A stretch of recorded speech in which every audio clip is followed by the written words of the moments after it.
कालरुद्रमहाज्ञानं नन्दिकेश्वरभासितं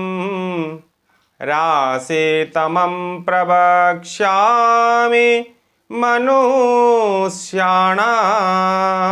शुभाशुभम्।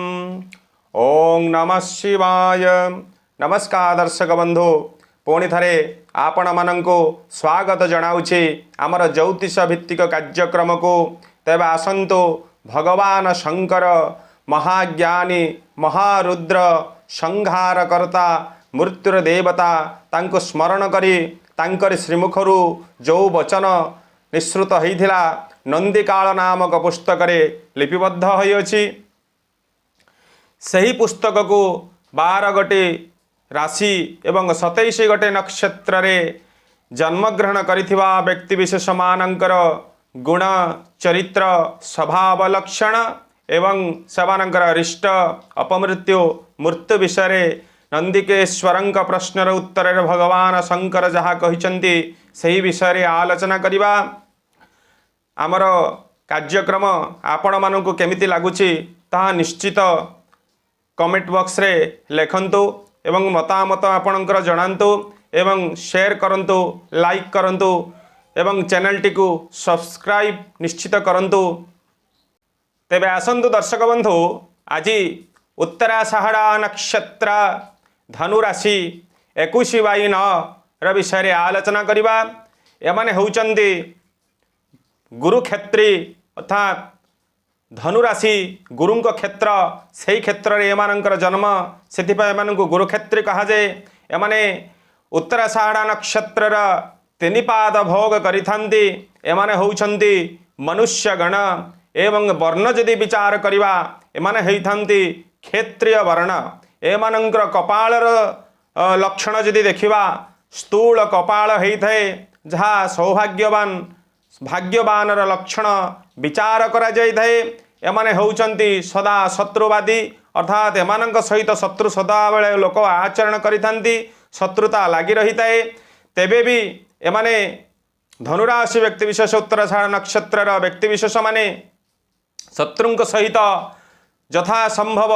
एमाने पराजित हुअंती नाही। शत्रु लागिथिले मध्य एमाने तांक कर्मक्षेत्र रे हो बा तांक प्रोफेशनल लाइफ रे हो एमाने अग्रगति करिथांती एवं शुभफल प्राप्त करिथांती, शत्रुंकु परास्त करिथांती। एमाने होउछंती दयाशील। एमानंक जदि विचार करिबा चरित्रर लक्षण एमानंक मध्यरे दया रहिताए। प्रत्येक मनुष्य आदि प्रत्येक जीवजंतु एमान मन मध्य दया करिथांती, तांकु साहाय्य करिथांती। एमाने होउछंती देव भक्त। देवतांकर सान्निध्य एमानंकर भक्ति प्रदर्शन करिथांती। देवतांकर आध्यात्मिक एमानक मन मध्य थाए। सदा सर्वदा देव भक्ति रे एमाने लीन थांती। वैष्णव सेवा गुरु वैष्णव मानंकर सेवा रे मध्य एमाने सदा सर्वदा तत्परता प्रकाश करिथांती। एमाने होउछंती गांधार विद्यार निपुण अर्थात गांधार विद्या होउची नाचिबा गाइबा बजेइबा इत्यादि यही विद्यारे एमाने निपुण होइतांती। विशेष करी एमाने गायन विद्यारे बहुत निपुण होइतांती। नाच करिथांती, नाच शिखैतांती एवं अभिनय प्रति भी एमानंकर बहुत दुर्बलता थाए। सुजोग मिलिले निश्चय तांकर कला समाने प्रदर्शन करिथांती। एमाने होउछंती सुखी। एमानंकर राशा अधिपति बृहस्पति देवगुरु बृहस्पति हेतु जहाँकि समानंकर जान वाहन भूमि गृह इत्यादि प्राप्त जग रही थाए। एमाने सुख भोग करिथांती, तांक जीवन रे सुखी होइथांती। एमानंकर जदि ज्ञान कथा विचार करिबा एमानंकर टिके पूर्ण पांडित्य न थाए, अल्प पांडित्य एमानंक भितर अल्प ज्ञान देखा जाई थाए। एमाने होचंती पितृ मातृ क्लेशी। एमानंक पितृ एमानंक पई पितृमातृ क्लेश भोग करिथांती बा पितृमातृंक ठारे एमानंकर मनांतर मतांतर लागि रहिताए, जहाँकि एमानंकर कष्ट मानसिक कष्ट भोग करिथांती। पितृमातृ एमाने कर जदि दाम्पत्य जीवन कथा विचार करवा ये होउचंती एक पत्नी युक्त किंतु तांकर एक पत्नी सहित मतांतर मरांतर कलह टिके देखा दे थाए दाम्पत्य जीवन रे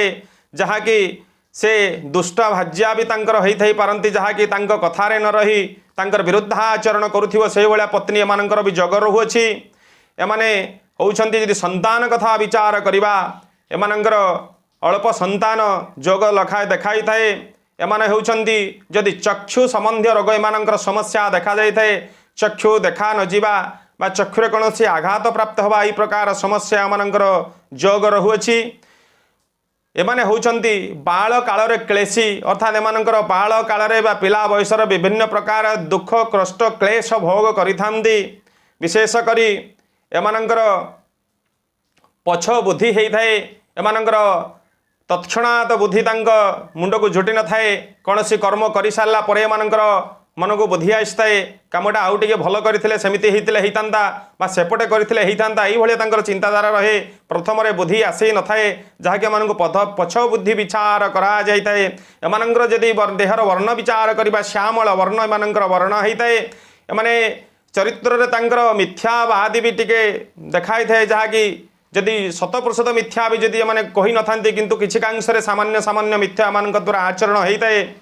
एमाने होचंती आळसी एमानंकर शरीरर चरित्र लक्षण जहाँकि एमाने आलस्य मानक विचार करिथाए। जदि पठन कार्य अछंती पाठ पढ़ा हो आज नहला काली दिनटा पढ़ा काली नहला पहर दिन पढ़ा ये दिन घुंचई थांती एवं प्रत्येक प्रोफेशनल लाइफ रे भी जदि किछि कर्म रोचे इंपोर्टेंट कर्म सेगुड़ा को मध्य से आलस्य बशवर्ती हो बहुत जिनस क्षति होता है लॉस जाए आलस्य शरीर देखा दे थाए जमी शीघ्र शज्या त्याग कर न पारिबा कौन से काम को ठीक समय करवा ऑफिस रे ठीक समय पहुँचवा विद्यालय ठीक समय पहुँचवा ये टे आलस्य जो विलंब होता है जहाँकि कार्य नाश घटी थाए एवं विभल एमाने बहुत शीघ्र भाव विभल हो पड़ती जदि कौटी आत्मीय स्वजन कौन से निधन होगला बा एक अति निकटतर बंधु कौटी दर्शन होगला बा कौन से ये किसी परिस्थिति लाइफ रे उपजी जाए से बहुत भाव विहल हो पड़ती सांगे सांगे एमानंकर देहर जदि बात पीत कफ संबंध विचार करवा तीन नाड़ी एमानंकर देह बात देही होती बात संबंधी ज्ञान बात संबंधी शरीर एमानंकर रोग रक्षण प्रकाश पाई बातरे हाथ गोड़ थरिबा आंठु गोटे फुलिबा रक्त संचालन रे बाधा शिरा प्रशिरा बथा जंत्रणा यही प्रकार बात संबंधी रोग तांकर शरीर देखा दे थाए एमाने विचारक होइथांती एमाने बहुत शीघ्र प्रत्येक कर्म को विचार करिवार क्षमता एमानक मध्य थाए मन मध्य थाए एवं प्रत्येक कर्म को जेते क्रिटिकल सिचुएसन होते भी एमाने सही कर्म को विचार करथांती जदि तांको विचारपति हिसाब से दुई पक्षरे कौन से समाधान करने बसई दि जाए से बहुत भल भाव विचारकर कार्य करथांती उभय को न्याय प्रदान करथांती एमाने धर्मशील सदा सर्वदा धर्म को आचरण करके जीवनचर्या चलाई थांती अधर्म काम करने माने केबे पसंद करते नहीं धर्म को कि जीवन मुख्य लक्ष्य उद्देश्य भावी थांती प्रत्येक कर्म से धर्म को आचरण करिथांती धर्म जमी अधर्म किसी न हो जाऊ से सब सतर्क थांती एमाने सामर्थ्यवंत प्रत्येक कर्म को एमाने करने समर्थ होती जेकोसी परिस्थिति भी जब आप छाड़ी दिंतु कौन से कर्म करने निश्चित रूप से कर्म को से सुचारू रूप कर दक्षता क्षमता मन शरीर में थाए मन थाए विश्वास थाए एमाने राज पूजक होइथांती राजांको पूजा करिथांती राजांकर आश्रित होइथांती राजांकर कृपा दृष्टि एमानंक ऊपर सदा सर्वदा थाए जहाँकि आजिका डेट तो राजा नहांती गणतंत्र अच्छी राजतंत्र नहीं से गणतंत्र रे राजा होचंती सरकार से सरकारंकर ये सेवक होइतिबे सरकार सर्विस रे रहितिबे एवं तांकर सहीटु ही तांकर सुख सुख भोग सौभाग्य तांकर सृष्टि होतिबो एमाने कीर्तिवान होइथांती तांकर एमिति किछि कर्तव्य कर्म एवं चरित्र वचन द्वारा से कीर्ति स्थापन करती लोक समाज रे तांकर स्वतंत्र कीर्ति स्थापन हुए देश विदेश रे विख्यात लाभ करती एमाने होचंती वक्ता बहुत भल एमाने भाषण दे पारती लोक बुझे पारती लोकंकर सहित मिसी पारती बहुत उत्तम वक्ता रूप में विवेचना करा बहु बंधु जनप्रिय होती बहुत बंधु को से भल पाई बंधुता स्थापन करवा बंधु मान को चर्चा करवा बंधु मान सहित विचरण करवा बुलवा इत्यादि कर्म एमाने बहुत करती बंधु को खुशी करने सदा चेष्टा करती एमाने क्षमाशील होइतांती एमानकर जदि कौनसी बहुत जो विशिष्ट क्षति भी जड़े किए करदेची अर्थहानि करदेची गृहहानि करदेची शरीर में कौन क्षत पहुँचे से भाई परिस्थिति भी जदि किए आसिक शत्रु पर मुहूर्त सरेंडर कर क्षमा मागी प्रार्थना करी सदा सांगे सांगे क्षमा कर दियंती सबकिछि भूलिकी ये गोटे महान गुण एमाने कृष्ण भक्ति होता कृष्णंकर परम भक्त एमाने विवेचना होता कृष्ण नाम जप करि ध्यान करि तप करि एमानंकर कृष्ण संबंध ज्ञान प्रबल थाए एमाने बैरागी एवं त्यागी मध्य एमानंक चरित्र लक्षण प्रकाश पाई थाए कौनसी वस्तु जदि जीवन में अति मूल्यवान जिनस भी हजि जाए नष्ट हो जाए चोरी हो जाए से सांगे सांगे ताकू भूली जाती वैराग्य भावनार तापाई शोचना करती ना अनेक लोक अच्छा एमती किसी प्रिय वस्तु टंका सोना अलंकार हजिगला से दिन दिन राति राति से मानसिक अशांति भितर गति करि खोजी था मन पकई था बहुत कष्ट पाई था कि ये सर्वदा वैराग्य भाव गला तो गला मो भाग्यर ना यही भाविकी से सांगे सांगे चैप्टर टू से क्लोज कर दियंती एवं त्यागी होता एमानंकर बयस बढ़िया सहित मनोभाव मनरे त्यागर भावना सृष्टि होता है आध्यात्मिक सृष्टि होता है परमात्मा सहित जोग करिवार मिलन होवार आध्यात्मिक मन भीतर सृष्टि होता है यह थिला उत्तराषाढ़ा नक्षत्र धनु राशि 21 बाई 9 गुण चरित्र स्वभाव लक्षण मोर आशा आपण माने जदि यही राशि व्यक्ति विशेष होते निश्चित रूपे आपण राशि विषय सम्यक ज्ञान प्राप्त करेंगे जदि आपण राशि कौन सी नकारात्मक कथा बा नेगेटिविटी रही अच्छी से गुड़ी आप चिंता हूँ ना आपण प्रारब्ध कर्मर सुफल जदि अच्छी से भी आप किसी कांशे मुक्ति मिले जदि वर्तमान संस्कार भी आप भल जगार अच्छा बहुत कुसंस्कार आपण दूरे जाए जदि भी से आप अनुभव करुँच नेगेटिविटी आपण चरित्र स्वभाव लक्षण देखा आपण निश्चित आपणकर कर्म वचन धर्म से गुड़ त्याग करूँ आपणकर जीवन सुखमय हो आपण भगवान प्रिय पात्र हो पारे तेबे आसंतु दर्शक बंधु उत्तराषाढ़ नक्षत्र धनु राशि 21 बाई 9 तांकर रिष्ट अपमृत्यु मृत्यु विषय आलोचना करिबा एमानंकर प्रथम रिष्ट रहुअछि 1 वर्ष 11 मास 17 दिन एमानंकर उदर पीड़ा पेट संबंधी इन्फेक्शन रोग ये प्रकार रोग तांक शरीर में देखा दी पारे कष्ट भोग जोग रहुअछि नेक्स्ट आसुछि 9 वर्ष 5 मास 7 दिन ये 7 दिन में जल पीड़ा आसुअछि जहाँकि जल संबंधी रोग जल द्वारा तांकर क्षति जदि बाहरे नदी पुष्करणी गढ़ियारे नालर से गाधौचंती निश्चित सतर्कता अवलंबन करंतु से जल द्वारा आपण भासी जीवार भय बुड़ी जीवार भय रहुछि आपण जीवन प्रति जदि नौका यात्रा व जल यात्रा करुछंती सेठी भी दुर्घटनावशत आपणकर आयु उपरे प्रभाव पड़ी पारे आपण निश्चित सही सबु कर्मरु दूरे रुहंतु जदि करुछंती सावधान सहकारे अवलंबन करंतु निश्चित सावधान अवलंबन करंतु नेक्स्ट आसुछि 12 वर्ष 4 मास 3 दिने बसंत पीड़ा अर्थात जल संबंधी रोग बसंत हाड़फुटी मिलमिला ठंडा संबंधी रोग जहाँ शरीर में प्रकाश पाइपे जहाँकि कष्ट जोग भोगर लक्षण देखाऊँगी नेक्स्ट आस 14 वर्ष 1 मास 9 दिने कंडु रोग उत्पत्ति अर्थात निज शरीर में कुंडियाणी संबंधी रोग चर्म संबंधी स्किन संबंधी रोग देखा दे पारे जहाँकि कष्ट भोग करवा आरोजक रहुछि 18 वर्ष 5 मास 3 दिन रोचे श्रृंगादि जंतु भय अर्थात जार श्रृंग थी गाई महिषी हरिण जो मानकर श्रृंग अच्छी से पाखु आपंकर भय रोचे से आक्रमण शिकार आपंकर क्षति संभावना रोचे निश्चित आपण से निश्चित दूरता अवलंबन करेंगे नेक्स्ट आस 24 वर्ष 2 मास 11 दिन रक्ताक्तिसाड़ पीड़ा अर्थात रक्त संबंधी रोग रक्त इन्फेक्शन ब्लड इन्फेक्शन एवं रक्त संबंधी कौन से रोग आप स्वीकार हो पारती कष्ट भोग करी नेक्स्ट आस 30 वर्ष 5 मास 7 दिन कलह जोगे पीड़ा अर्थात आपणकर पारिवारिक कलह हो बा पड़िशार कलह हो कर्मक्षेत्र कलह यही प्रकार किसी कलह द्वारा आपण मानसिक शांति अस्थिरता एवं सम्मान हानि जोग सृष्टि हो पारे जहाँकि आप निश्चित यही समय निजर कर्म वचन को कंट्रोल करें निश्चित मनांतर मतांतर दूरे रे कलह दूरे रे जीवन शांति बजाय रही कलह ही जीवन मुख्य शांतिर कारण सदा सर्वदा मनोरथ विभिन्न सामान्य कलह भी दूरे रुहतु कलह दूरे रही जीवन शांतिमय हो आनंदमय हो 37 वर्ष 2 मास 9 दिन रोचे ज्वर पीड़ा अर्थात कौन से एक ज्वर पीड़ा द्वारा आपणकर विभिन्न प्रकार ज्वर अच्छी से ज्वर पीड़ा द्वारा आप संक्रमण हो आपणकर कष्ट भोग जोग रोचे नेक्स्ट हूँ 46 वर्ष 3 मास 15 दिन 15 दिन में आपणकर बंधन भय रोचे आपणकर कौन से गुप्त शत्रु आपन को बंधन करार भय रोचे आपन को अटक करके रखार भय रोचे आप निश्चित से विषय सावधान सतर्कता अवलंबन करेंगे 51 वर्ष 3 मास 10 दिन रोचे अति सार पीड़ा अर्थात शरीर में शिरा संबंधी जेकोसी रोग सृष्टि हो पाए जहाँकि आपको कष्टदायक हो पाए एते रिष्टरू बंचिले आपण एते रिष्टरू बंचिबे किपरि आमे जन्म हवा सहित आम सहित रोग शत्रु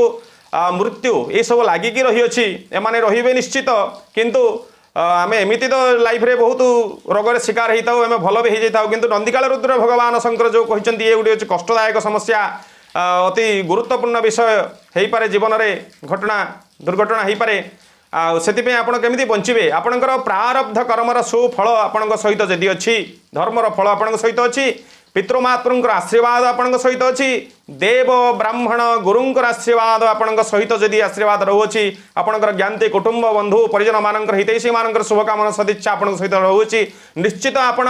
यही प्रकार रिष्टरू पड़े आपड़ से बंची बाहरी आसिक आपन पूर्ण आयुष आड़ को गति करेंगे सुस्थ सबल जीवन बितेबे संसार में कीर्ति स्थापन करेंगे सन्देह अवकाश ना निश्चित से आपण संसार मूले कर्म कर्म मूले धर्म आपण संसार में कर्म को जब ठीक कर आपणकर धर्म ठीक हो धर्म ठीक हो गले आपणकर मोक्ष भोगी होइजिबे आपणकर जीवन सफल हो जन्म सफल हो आपणकर तेबे आसंतु तांकर उत्तरसाहाड़ा नक्षत्र धनु राशि तांकर पूर्ण आयुष केते रहुछि तेबे विचार भगवान शंकर जहाँ कहते देखा एमानकर पूर्ण आयुष रहुछि 66 वर्ष 7 मास 5 दिन एमानकर पूर्ण आयुष 66 वर्ष 7 मास 5 दिन रहुछि आपण निजर मृत्यु विषय आयुष विषय जानी कौन सी अस्थिरता आपण आणबे नाही मानसिक स्थिरता आपण रखंतु कहीं ये हूँ एक सत्य जहाँकि जन्म ठारू ही सत्य रही अछि आमर प्रारब्धर कर्म फल भी आम आम आयु को वृद्धि करिथाउ क्षय भी होता है एवं वर्तमान कर्म भी आम आयु को वृद्धि करें क्षय करें जदि बा एतिकी आमर राशि सूचन एतिकी आयुष देखा आपन निश्चित आपणकर जदि कर्म धर्म रे परिवर्तन आणबे समस्तंकर आशीर्वाद प्राप्त करेंगे निश्चित आमर 72 महादशा आयु 72 आयु 120 वर्ष 120 वर्ष तो कहीं भोग करि पारंती नाही जदि बा के भोग कर 120 वर्ष निश्चित आपण शतायु आड़ को जीवे सन्देह अवकाश नहीं से निश्चित कर्म वचन चरित्र को सदा सर्वदा ध्यान दिंतु सदा सर्वदा समस्तंकर आशीर्वाद ग्रहण करंतु देवंकर शरणापन्न होंतु परमात्मांकर शरणापन्न होंतु निश्चित आपण जीवन सुखमय हो आनंदमय हो तेज आसतु जानिबा तांकर मृत्यु योग विषय तांकर एतरिष्टरू जदि बंची जाउचंदी तांकर मृत्यु योग आसुची श्रावण मास हेइतिबो शुक्ल पक्ष हेइतिबो पंचमी तिथि शनिवार हस्ता नक्षत्र हेइतिबो कन्या राशि रे चंद्र अवस्थान करिथिबे दिनर 15 दंड थारे समय काश रोगरे मृत्यु अर्थात श्वास संबंधी थंडा संबंधी कफ रोगरे आमर मृत्यु आयुर्वेद कहा जाइछि 3 नाड़ी बात नाड़ी कफ नाड़ी पित्त नाड़ी बात पित्त कफ जदि जनकार नेचुरल डेथ जी होउछि तांकर डिसबैलेंस नहले मृत्यु आसीबो नाही निश्चित बात द्वारा शरीर पड़ीजा नचाड़ा बातर सूचना पीत अर्थ हूँ मस्तिष्क को अकामी करदेवा किसी जानी न पारिबा किसी बुझी न पारिबा सी भी गोटे जहाँकि आसता है पीत संबंधी कफ संबंधी आसी था जहाँकि आप श्वास रुद्ध से करदे आपंकर कफ प्रबल हो जाए श्वास प्रश्वास नहीं पारती ना सहीटार ही डेथ हो जाए यही प्रकार आपंकर काश रोग मृत्यु देखा जहाँकि भगवान शंकर रुद्र महाज्ञानी महाकालंकर मुखरु जहाँ वचन बाहरी नंदिकाल रुद्र जहाँ से कही से ही कथा को आपण सम्मुखें उपस्थापन कली निश्चित रूपे आपणकर विषय जानी उपकृत होइथिबे आजिकार भिडियो एइटी समाप्त करुछि। ओम नमः शिवाय। पुणी थरे आपण मानक सहित एक नुआ भिडियो रे देखा हबो। जय जगन्नाथ।